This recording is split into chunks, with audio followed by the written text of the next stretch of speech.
Thank you. Thanks, Sergeant. Thank you. Sgt Nkosi, did you ever ask from your brother why he had been paid in cash? Why Mr. Ngwato had paid him in cash? Not necessarily that maybe it was a point of concern from me. He just brought the money to me, and then when I asked him, he said, no, it was a sale from Mr. Ngwato. But honestly, I did not see any problem with that.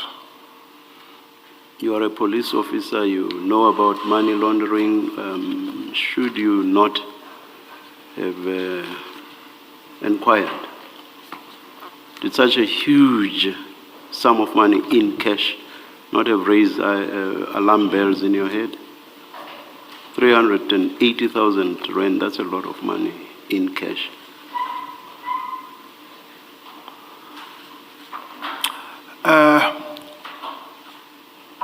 Commissioners, knowing my brother and knowing Mr. Ngwato that they are both business people, I did not see any problem on the issue of that money at that time.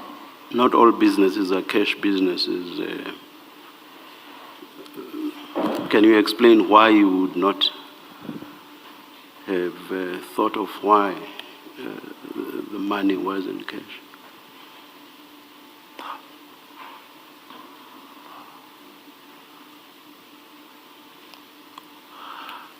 You are a police officer. You are a police officer.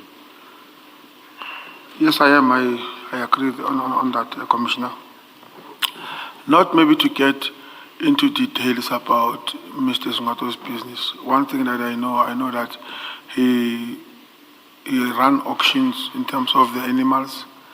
He ran pubs. He ran boat clubs. So to me, it was not a shock when my brother came with that sum of money, because knowing what kind of businesses, some that have been conducted by Mr. Ngwato. All right, all right. I guess that's an explanation. Thank you. Sorry. Did you ever come upon a receipt of proof of payment of this money from Mr. Ngwato to your brother? At that time, my brother only showed me, I think it was the sale agreement or the proof, something like that, that was only signed solely by him, that he sold his truck to Mr. Ngwato and then he signed it, but Mr. Ngwato and the vice officer did not sign. It was only my brother. And when you deposed to your statement, why did it not occur to you to request proof that this is money that was paid indeed in relation to the truck? Because you are putting evidence before us to explain the money. And it would seem to me it's a very relevant and important part of your evidence and statement to give us proof. That's why you've given us pictures of the truck. That's why you've given us the agreement. It's because you want to show us that this was money properly received by your brother. And the most obvious for me would have been a receipt, even if it's a handwritten receipt, that shows that your brother received this amount from Mr. Ngwato. According to my understanding then, it was this one of an extra 15, if I'm not mistaken, Commissioners. That my brother told me that they had an agreement with Mr. Ngwato. Okay. So you didn't ask him for a receipt? No. You just got this? Thank you. Just a point of clarification. You'll recall that over the weekend, you, through Mr. Ngwato, attempted to complain about language that I had used when I questioned you on Friday to avoid something, but in the end, I was made to understand that you accepted that you were mistaken and that I had not said the things that you were attributing to me through Mr. Ngwato. Just to avoid something similar, I am not at all suggesting that Mr. Ngwato was involved in money laundering. I'm just asking you whether the fact of being paid in cash would not have raised alarm bells that, hey, is this not possibly in money laundering? I'm not saying Mr. Ngwado is involved in money laundering, just to make sure I don't get something similar to what I got over. Yes. Thank you. Thank you, Chair. Sgt Nkosi, do you remember early this morning you were asked about your handwritten statement? Yes, I correct. The one on 1335, and you were asked how that statement came about. Do you remember that? That's correct. And you explained that the statement came about as a result of the raid on the 8th of October 2024. Do you remember that? That's correct. Yes. Can you just explain to us why you did not mention this transaction in that handwritten statement? This transaction about the truck and the 380,000. Why is it not mentioned in that handwritten statement? Okay. I think the reason that this money was not mentioned is because of by the time I was writing or finishing the statement, it was never mentioned to me that they're going to confiscate that money. It was not mentioned to you that day? It was not clearer if they're going to confiscate the money or not. That is the reason I did not. And what was the money confiscated on the same day? Yes, that's correct. Why did you not make a statement subsequent to the confiscation?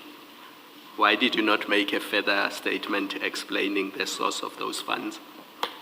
Okay, the reason that I did not write down is because of as I was verbally explaining to the officers who came to my house, they seemed not adamant to confiscate the money. So I thought that no, let me just leave it because of the money will be left in my. No, my question is different. You say the money was confiscated. So my question is, after it was confiscated, why did you not make a statement explaining the source of the money and how it came to be in your possession? No, already I was finished to write this statement.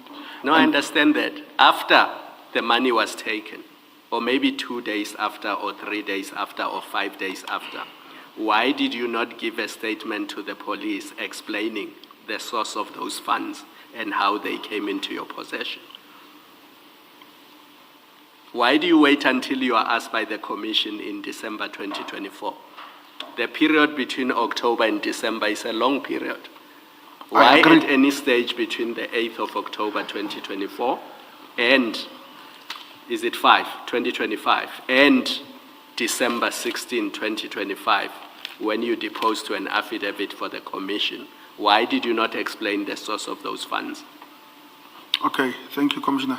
The reason that I did not explain at that particular time, I was waiting for the people who confiscated such money to come and make a follow-up on where did I took that money, as I've verbally explained to them. So that was when I was going to. So you did not have interest in getting your brother's money back? You can ask them, I was phoning each and every day looking for that money. But you never explained to them that the money was legitimately in your possession and it's not proceeds of crime? I did.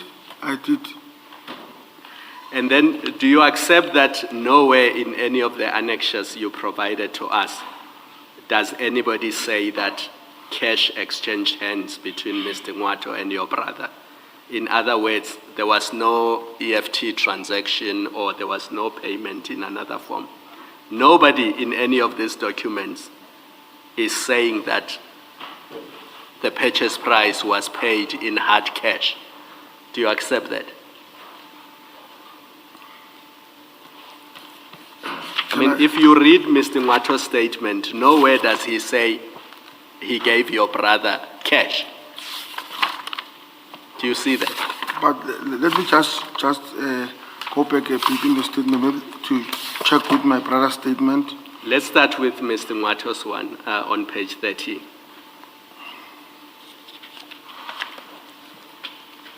At paragraph 4.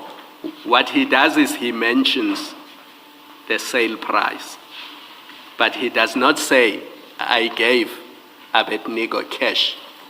Do you see that? Yes, but in my brother's statement, Yes. Annex B, page 7, it states that he gave me cash. Where does he say that? Paragraph 5.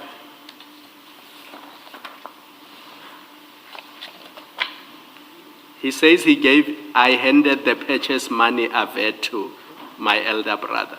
Yes. But that's a different point. He doesn't say Mr. Ngwato gave him cash. But the issue here, Chair, not sorry, I mentioned Chair by mistake. Honorable, is that cash was handed to me. No, that's according a to different my issue. understanding. Listen to me.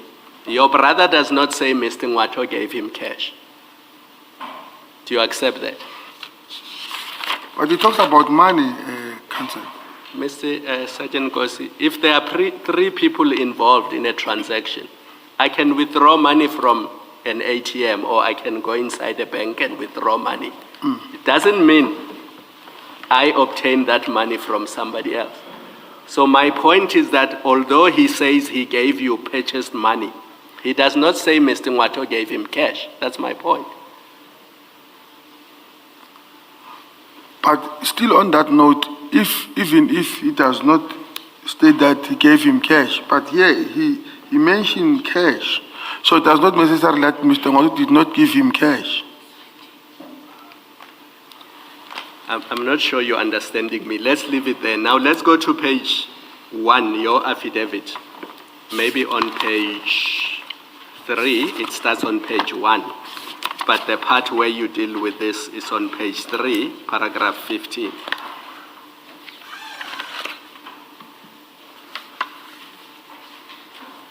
You also do not say in that paragraph that you were given physical cash, which you stored in your car or in your house. You simply say, I aver further that the averred money was accumulated from the truck my brother sold, and that he was intending to purchase another truck for his company. Sorry, Commissioner, is paragraph what? Paragraph 15 on page 3 of the same bundle. Okay. Do you see that from line 4? All you say is that I aver further that the above money was accumulated from the truck my brother sold, and that he was intending to purchase another truck for his company. Do you see that? That's correct. So you don't say when, as in the date when you were given cash, how it came to you, what you did with it, how it came about that it was in your possession. You just say in passing that these are proceeds of a sale of a truck, my brother wanted to buy another truck. That's really all you say. And in circumstances where you are called before a commission of inquiry to explain the source of such a large sum of money in your possession, this is not satisfactory. And I'm going to use stronger language than the one used by Advocate Chaskalson, that it appears to me that this is a contrived transaction put together to hide something even bigger than what we are looking at. Do you want to comment on that? And I think maybe to be fair to you, the interpreter must, I can't think of a simpler word than contrived. It's made up. It's a fictitious transaction.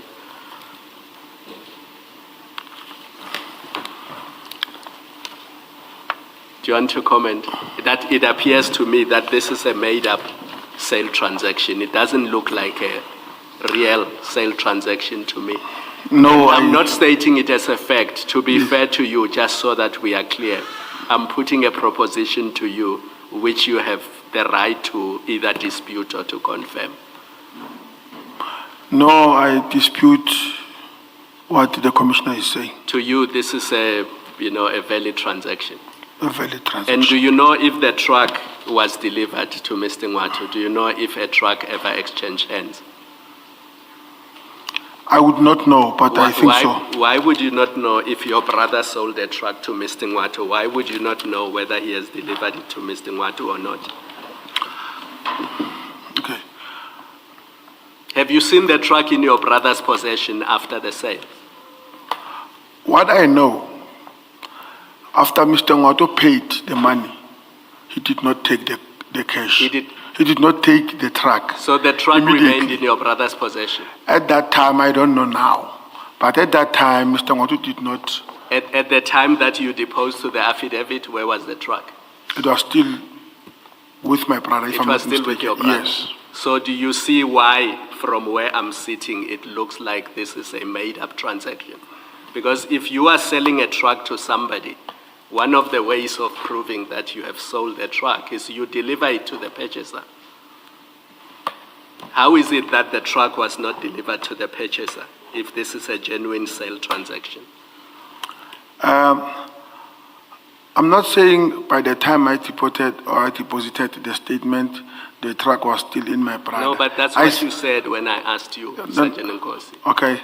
What I'm saying maybe is that maybe I'm quick to answer, or maybe I'm misunderstood by the commission. It can be like that. I'm saying by the time Mr. Ngwatu paid for the truck, he did not take it immediately. When did he take it? I would not know. I don't So know. on the 16th of December, when you deposed to your affidavit, was the truck still with your brother? It was with Mr. Ngwatu. I believe so. He will. No, my you brother don't will know. be- If you're not sure, you must say you're not sure. But I'm you not can't sure. say I believe so. I'm not sure. Where was the truck on the 16th of December, 2025? I don't know. You don't know. Mr. Carlson, thank you.